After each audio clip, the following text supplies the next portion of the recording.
Bonjour à tous, petite vidéo aujourd'hui où je vais vous expliquer, vous démontrer par A plus B, ben oui, c'est possible de lire un film sur l'écran d'infodivertissement des Volkswagen.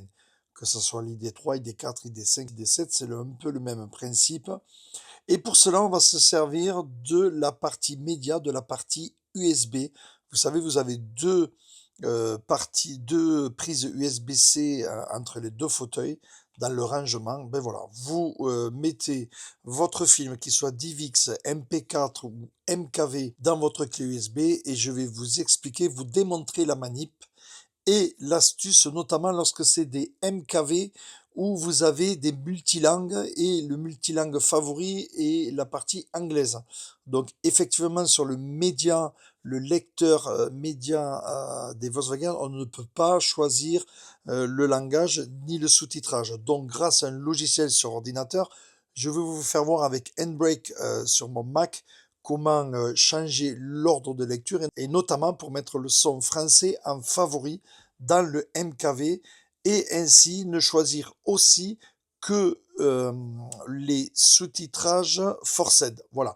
Mais je vous explique tout ça dans cette vidéo avec cette astuce. Bien sûr, précision importante, cette manip ne fonctionne que lorsque la voiture est à l'arrêt. Le frein de parc mis. Voilà, en route, bien sûr, ça ne fonctionne pas. Bon, ça paraît logique, mais ça peut être intéressant lors de la charge de la voiture. Par exemple, vous pouvez regarder un dessin animé pour faire patienter les enfants, ou vous regardez une petite série de 40 minutes, le temps d'une charge complète. Voilà, ça peut être effectivement très intéressant. Voilà, on y va tout de suite, on se retrouve dans mon ID3. Voilà, me voilà donc dans l'ID3, comme vous pouvez le voir, hein. Je suis dans la voiture. Je vais donc brancher une clé USB, mais là pour le coup, c'est juste mon micro DJI que je branche avec un cordon USB-C. Et bien sûr, comme d'habitude, vous le savez, hein, on ouvre la trappe et on branche ici.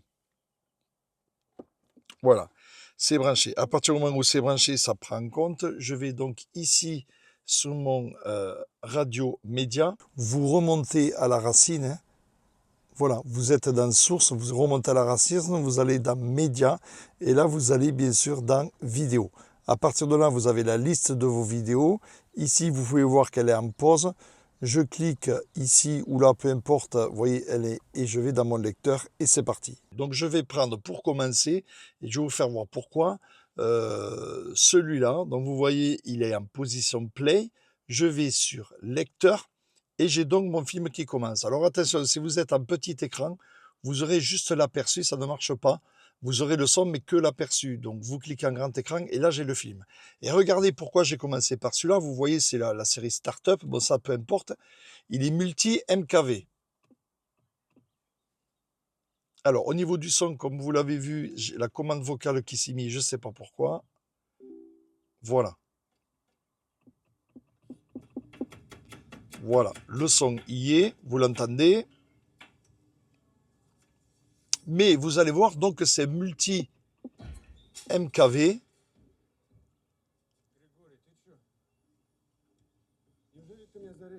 Vous voyez que vous avez le sous-titrage et ça parle russe. Alors on va se dire c'est normal, c'est russe, c'est sous-titré, mais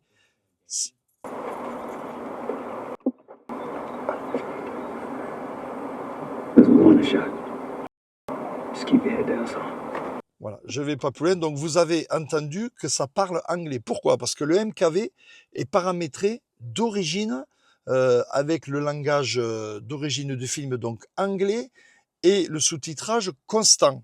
Donc je vais vous montrer maintenant, on va aller sur mon ordinateur et je vais vous montrer le passage, comment transformer le MKV de manière à ce qu'il prenne le français en favori.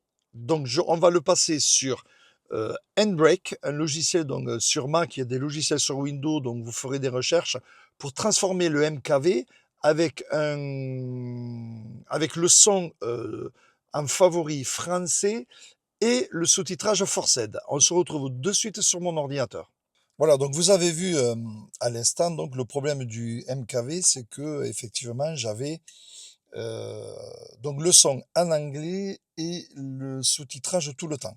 Donc vous le savez, dans les MKV en général, comme là vous avez vu Startup, c'est multi, donc il y a tous les sous-titrages, enfin il y a les sous-titrages anglais, français et français forced et le langage anglais et français. Ça veut dire quoi? Donc forced, ça veut dire que c'est le sous-titrage quand les personnages parlent une autre langue. Comme vous l'avez vu en début de film, ils parlent le russe, donc ça sera sous-titré forced. On va le voir. Et quand ça parlera français, ça ne sera plus sous-titré.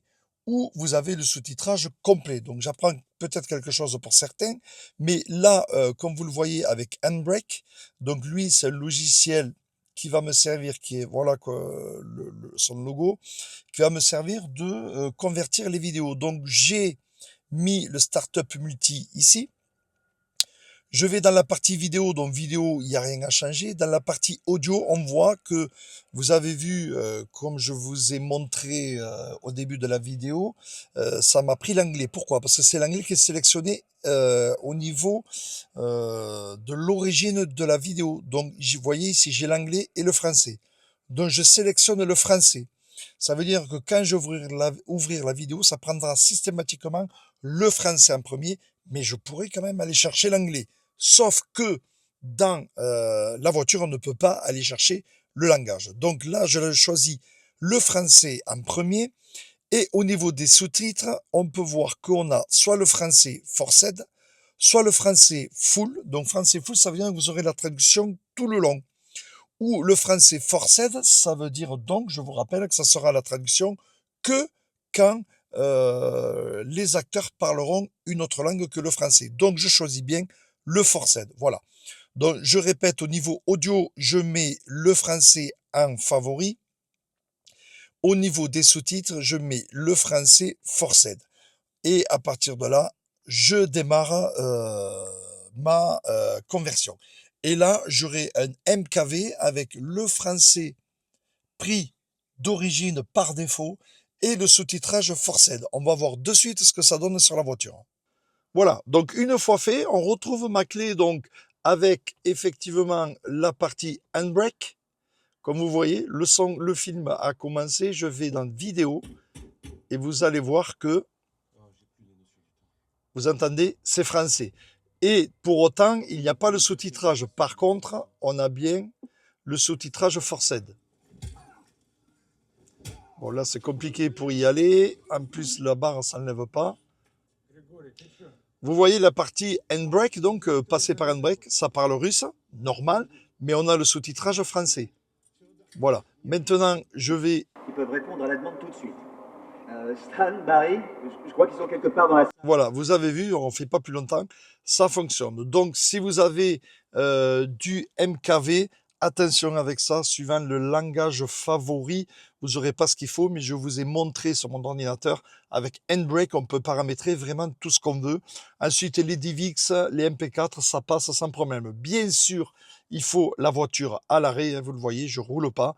Mais voilà, le temps de la charge, au lieu de jouer, vous vous mettez un film sur une clé USB ou une série, peu importe, une série de 30 minutes, le temps de la charge, vous pouvez regarder l'écran comme je le fais là. Je suis en charge et regardez, je vais vous faire voir. Hop, voilà, recharge, voilà, 74%. Donc vous l'avez vu, hein, ça marche super bien. Je vais dans les médias, je sélectionne le film que je veux. Là, il est en pause, je fais lecture, voilà, là il est en lecture, je vais sur le lecteur et ça me l'affiche. Voilà, vous avez vu donc effectivement, on peut effectivement lire des films sur les Volkswagen ID.